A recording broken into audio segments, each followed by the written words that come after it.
খান আমরা টেলিফোনে ধরার চেষ্টা করেছিলাম। জাহাঙ্গীর খান তিনি বলেছেন ব্যস্ত আছেন।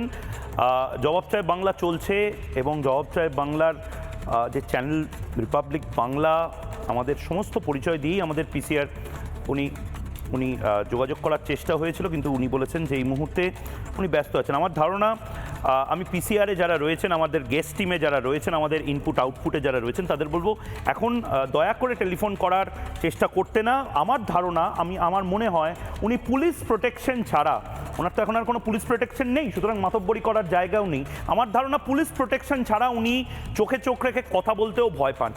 পুলিশ সরিয়ে দিলে উনি মিনমিন মিনমিন মিনমিন মিনমিন করতে শুরু করে দেবেন। অভিজিৎ ববি এই মুহূর্তে রয়েছে একটা হিন্দিন অভিজিৎ দাস। কি হতে চলেছে 2021-24, এবার 2026 একেবারে অন্য।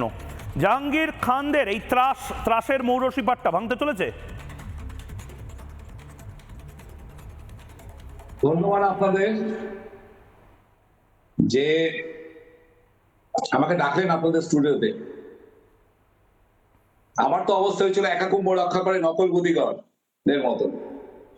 যাই হোক, এইটা অন্তত আপনাদের সকলের সামনে আমার যে লড়াইটা অভিষেক ব্যানার্জি গ্যাংয়ের বিরুদ্ধে, সেটা যে আজকে সকলের সামনে আপনাদের মিডিয়ার মাধ্যমে যে এসছে, জন্য আপনাকে স্পেশালি আমি একটা ধন্যবাদ জানাই। দেখুন, আপনারা জাহাঙ্গীরকে বড় হিরো করছেন। কি আছে ওর? একটা জরির কাজ করতো, একটা চাটি মারলে পড়ে থাকবে। মেইন হচ্ছে টার্গেট করুন অভিষেক ব্যানার্জিকে। আজকে জাহাঙ্গীরের নাম বলছেন, শামীম রয়েছে, গৌতম অধিকারী রয়েছে, নবকুমার বেতাল আছে।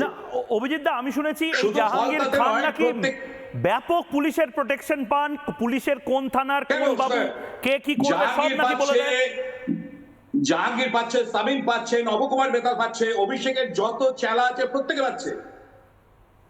আর এই তো আজকের ঘটনা নয়।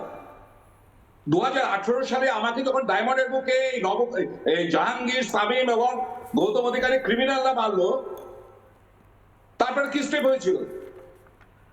আজকে সন্ত্রাস তো আজকে ডায়মন্ড নয়। এই যে ডায়মন্ড লোকসভা ভোটের সময় এত যে সন্ত্রাস করলো, আপনার মিডিয়াতে দেখিয়েছেন। ফলতাতে এক জায়গায় 1.5 ঘন্টা, এক জায়গায় 2.5 ঘন্টা আটকে রাখা হলো। ভারতবর্ষের বুকে কোথাও হয়েছে এরকম? ঠিক। আমি আপনাদের জাস্ট দেখাচ্ছি একটা কনফিডেন্সিয়াল লেটার। দেখুন, আমি অলরেডি পাঠিয়ে দিয়েছি আপনাদের। অভিজিৎ দা আপনার এই কথাগুলোতে আমি আসবো। নানা ধরনের কন্টেন্ট দেখার জন্য লাইক করুন, শেয়ার করুন আমাদের ফেসবুক পেজ, সাবস্ক্রাইব করুন আমাদের ইউটিউব চ্যানেল। পাশাপাশি অন্যান্য ব্রেকিং নিউজের জন্য অবশ্যই চোখ রাখুন রিপাবলিক বাংলায়।